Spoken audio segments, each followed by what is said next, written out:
Hi, this is Philips Oxygen 5 liter machine and we are going to understand how to clean this machine.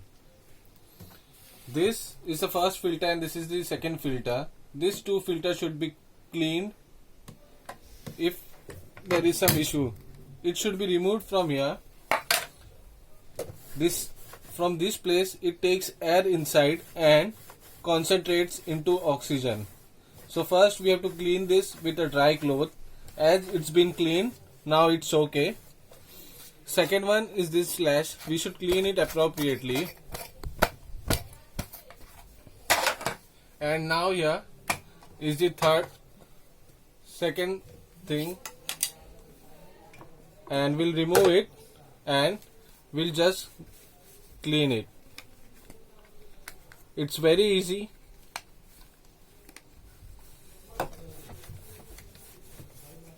And it's done.